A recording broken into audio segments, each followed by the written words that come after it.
আশা করি তোমরা সবাই সুস্থ আছো, ভালো আছো। আমরা ঈশ্বরের আশীর্বাদে অনেক সুস্থ আছি, অনেক সুন্দর আছি। আর কুহুসোনা কিন্তু খুব ভালো আছে। তো আগের ভিডিওতে তোমাদেরকে বলেছিলাম যে আমি রাজ্যসভাতে গিয়েছিলাম। তো বৃহস্পতিবার তো গিয়েছিলাম, আর আসতে কিন্তু অনেকটা দেরি হয়েছিল। আর মেয়ে তো আমার মায়ের কাছে ছিল, ওর মামা বাড়িতে ছিল, ওর একটু অসুবিধা হয়েছিল। তো কিভাবে সেখানেও কিন্তু ঈশ্বরের মহিমা প্রকাশ হয়েছে। কি হয়েছিল সেটা তোমাদের সাথে পরে শেয়ার করছি। তো তার আগে একটা কমেন্টের উত্তর দিই। তো ওই ভিডিওটাতেই একটা ভাই কমেন্ট করেছে যে আমি হিন্দু হয়েও কেন ওই খ্রিস্টানদের ওখানে যাই। তো প্রথমেই বলি, বাইবেল পড়ে আমি যতটা জেনেছি, ঈশ্বর কিন্তু কোনো ধর্ম সৃষ্টি করেনি, উনি দুটো জাত সৃষ্টি করেছিলেন, নারী আর পুরুষ। আমিও তো এসব আগে জানতাম না, তো বাইবেল পড়ছি বলে এখন জানতে পারছি। আর একটা কথা হলো, আমার লাইফটা নিয়ে, আমার জীবনটা কিভাবে চলছে, কিভাবে আগে কাটিয়ে এসেছি, সেটাই তোমাদের সাথে শেয়ার করছি। তো এখন প্রভু গুরু যিশুর মণ্ডলী যাচ্ছি, আমি খ্রিস্ট বিশ্বাসী হয়েছি। তার আগে কিন্তু আপ্রাণ চেষ্টা করেছি শুধুমাত্র মেয়েকে সুস্থ করার জন্য। যে কোনো ডাক্তারের কাছে গেছি, তিনি কোন ধর্মে সেটা কিন্তু দেখিনি, যে ডাক্তারবাবু কোন ধর্মের। আর যেটা হলো সেটা হচ্ছে পুকুরে ডুব দিয়েছি, আর যা বুঝতেই পারছো, নানা রকম যে বড়রা বলে থাকে এটা করো সেটা করো, সব কিছু করেছিলাম। তো সত্যি কথা, কিছুতেই কিছু হয়নি। আর এখন যে আপলোড করছি ভিডিওগুলো, তোমরা তো দেখতেই পাচ্ছ, আমিও কিন্তু জানতাম না যে আমি এইভাবে একজন খ্রিস্ট বিশ্বাসী হব, আর প্রভু গুরু যিশুকে পেয়ে আমার জীবনটা এরকম পরিবর্তন হবে, আর আমি তোমাদেরকে এরকম ভিডিও শেয়ার করব বা দেব। আমি তো এতদিন মনে হয় ভিডিও দিতাম যে এরকম এই কান্নাকাটি করছি, তারপর হয়তো মেয়ের আমার এই হঠাৎ কিছু হয়ে গেছে, এইসব হয়তো ভিডিও দিতাম, কিংবা এটাও হতো যে ভিডিও হয়তো দেওয়া বন্ধই করে দিতাম। সত্যি এটাই হতো। কিন্তু যেদিন থেকে প্রভু গুরু যিশুর মণ্ডলী যাচ্ছি, সেদিন থেকেই তো বুঝতেই পারছো, তোমাদের সাথে শেয়ার করছি সেগুলোই আমার রিয়েল স্টোরি, রিয়েল লাইফ। তো সত্যিই ভালো আছি, সুস্থ আছি। তো যেখানে গেলে আমি আমার সন্তানকে সুস্থ করতে পারবো, আমি সুস্থ থাকবো, তো সেখানেই তো যাবো বলো। এতটা দিন তো ঘুরে বেড়ালাম নানা জায়গায়, এমন কোনো জায়গা নেই যে যাইনি। সেখানেও যে যেখানে বলেছে সেখানে গেছি, কোথাও কিছু হয়নি, সুন্দর হয়নি।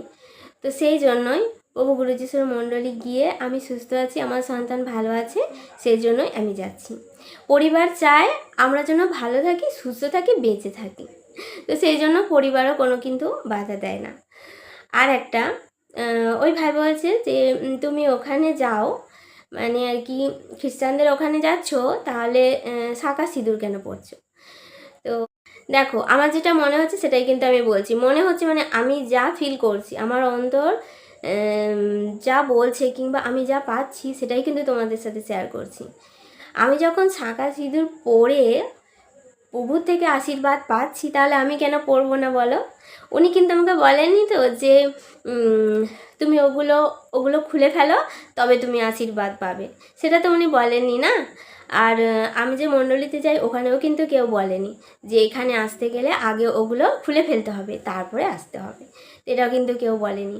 তো এগুলো পড়ে থেকেও যদি আমাকে ঈশ্বর আশীর্বাদ করেন, তাহলে কেন পড়ে থাকবো না? আর একটা কথা, সেটা হলো, আমার পরিবারের কাছে বস্তু কোনো ইম্পর্টেন্ট জিনিস নয়, আমরা ইম্পর্টেন্ট, আমাদের প্রাণটা ইম্পর্টেন্ট। তো যতদূর ফ্যামিলিকে চিনেছি, জেনেছি, ওদের মনের কথা এইটাই, তো সেটাও তোমাদের সাথে শেয়ার করলাম। আমার ফ্যামিলি শুধু চায় আমরা ওদের সাথে বেঁচে থাকি, ভালো থাকি। আর হ্যাঁ, ওই দিনকার কি হয়েছিল সেটা একটু বলি। আমার তো আসতে খুব দেরি হচ্ছিল, তো মা বলল পরে, আমার মা, যে কুহুসোনা পড়ে গিয়েছিল, আর পড়ে গিয়ে না ওর ঠোঁটটা ফুলে গেছিলো, আর কোথাও লেগেছিল, ও তো বলতে পারছিল না যে কোথায় লেগেছে, ও তো খুব কান্নাকাটি করছিল। আর তখন মা কি করেছে, ওকে জড়িয়ে ধরে মাও একটু কান্না শুরু করেছিল, প্রভু গুরু যিশুর কাছে প্রার্থনা করলো। আমাকে বললো মা যে আমি জানি তো এরকম হয়েছিল, আমার তো খুব ভয় লেগে গেছিলো যে কি হলো। তখন প্রভু গুরু যিশুকে ডেকে প্রার্থনা করলাম যে ওর কি হয়েছে, প্রভু গুরু যিশু আমি তো জানি না, তো ওর যাই হয়ে থাকুক না কেন ওর যেন ব্যথা সুন্দর হয়ে যায়, ও যেন এক্ষুনি কান্না বন্ধ করে, আর সব সব যেন মানে সুন্দর হয়ে যায়, ওর যেন না কোনো ব্যথা লাগে। তো তারপরে মা বলছে কিছুক্ষণ পরে ও চুপ করে গেছে। তারপরে ও আর কোনো কিছু বুঝতে পারেনি যে কোথাও লেগেছে কি কি। আর ফোলা, যেটা ফোলা ছিল মানে কিছুক্ষণ পরে কিন্তু ফোলাটাও কমে গেছিলো। দেখো, এই হলো ঈশ্বরের আশীর্বাদ।